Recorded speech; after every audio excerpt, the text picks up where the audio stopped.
Welcome to historic October 17th. Just turned midnight here at Fenway Park. The Red Sox are 3 outs away from being swept.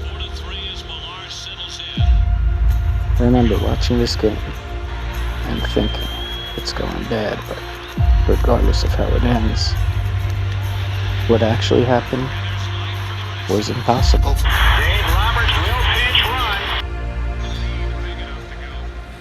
Alright, we saw Rivera blow World Series saves in 01, and they're up 3-0. It's not the end of the world here. Everyone knows he's taking off. It was close. I remember thinking he was out, but he wasn't.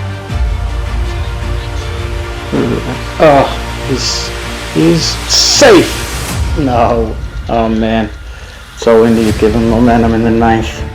And of course, this lefty is the only guy on their team that can hit Rivera. Goes up the middle. The Red Sox tie it up. As funny as it sounded, at this time as a Yankees fan, you still were not panicked. Let's look how we got here in the first place.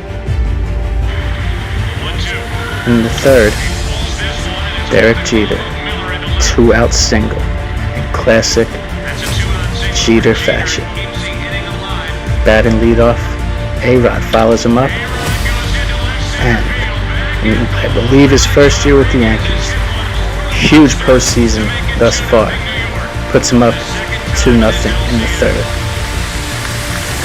And that ball was a rocket.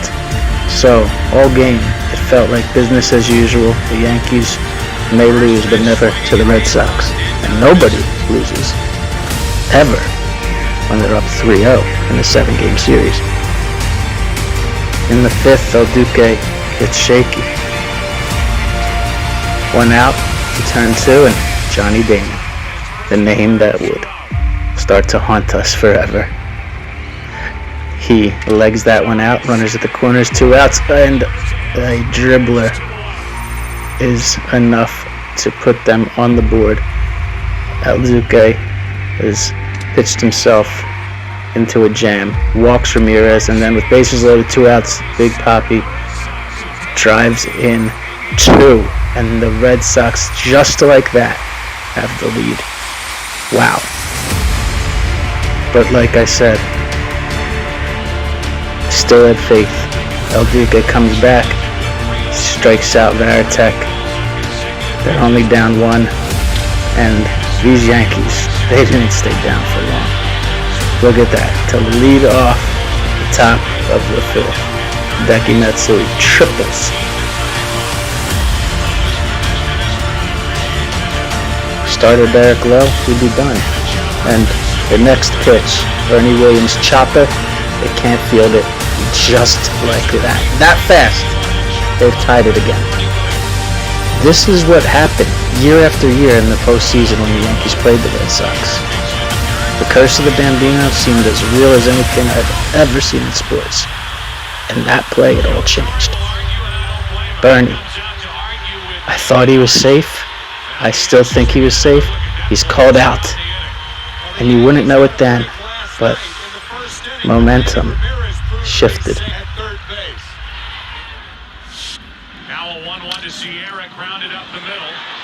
Now Sierra's hit up the middle that would have scored Bernie, only puts Posada on third. And with 2 outs, he does come home, but they're only up 4-3. At the time, in the playoffs, you know, runs are hard to come by. That would come back to bite you. Jeter, with bases loaded, 2 outs, can't work any more magic. But in his 35 save opportunities in the postseason and his 0.69 ERA, with only 1 loss, he'd come in for a 2-out save, something he did many times. He puts on Ramirez to lead off. They move over the runner, but Rivera manages to nab him. Yanks would move on to the 9th, and Jeter led off with a walk, something that was familiar. It felt like a rally was to come. And a hard hit ball by A-Rod was just that, followed by a strikeout, and Red Sox would go to the bottom of the ninth. Rivera's 3 outs away from another save in the Yankees from another World Series berth. This is where the famous clock turns midnight and Millar comes back up. This is where the video started, with his walk and the pinch run of Dave Roberts for Millar. Watching the game, I remember Dave Roberts almost licking his lips and grinning like a jackal. Everyone knew he was going, and he still stole. You got to admire a player like that. Look at this.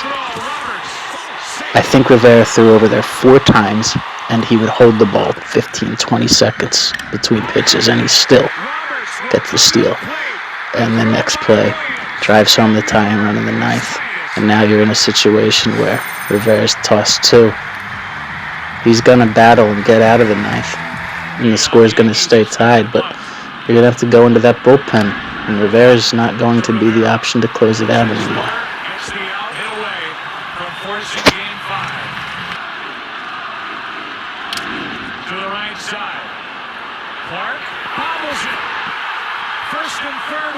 Now, this is an example of where you say same old Red Sox, because Rivera strikes him out and then forces Papi, their best hitter, to pop up. And the Red Sox fail to capitalize on what could have been a huge inning. But it wasn't the same old Red Sox. Bases loaded for David Ortiz. Line drive caught by Jeter.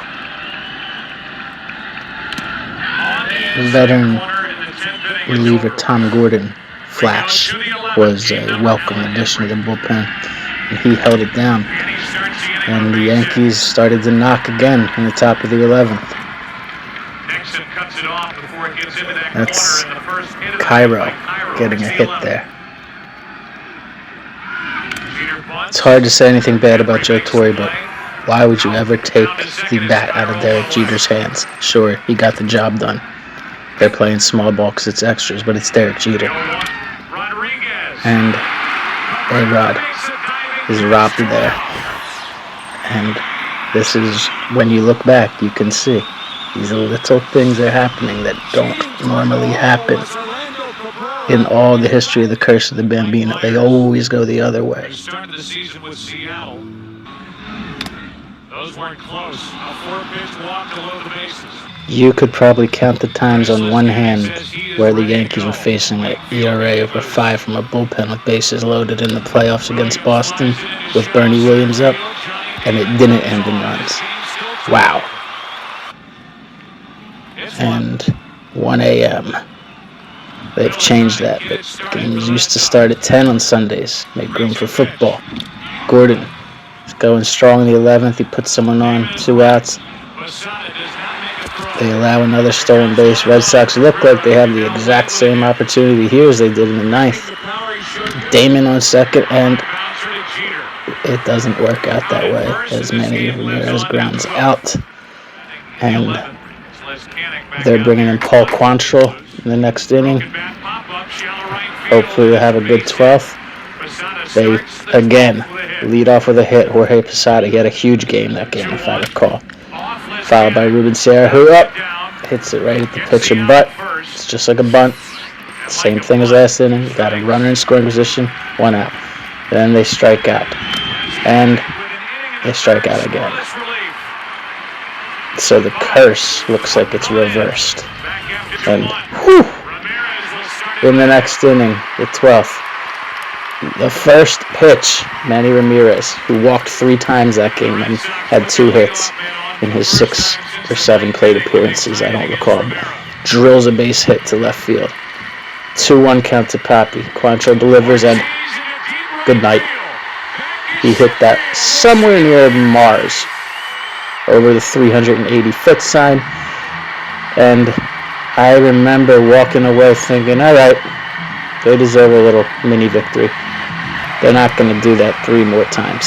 It's October 17th. Let's see where they are on the 23rd when the series is over.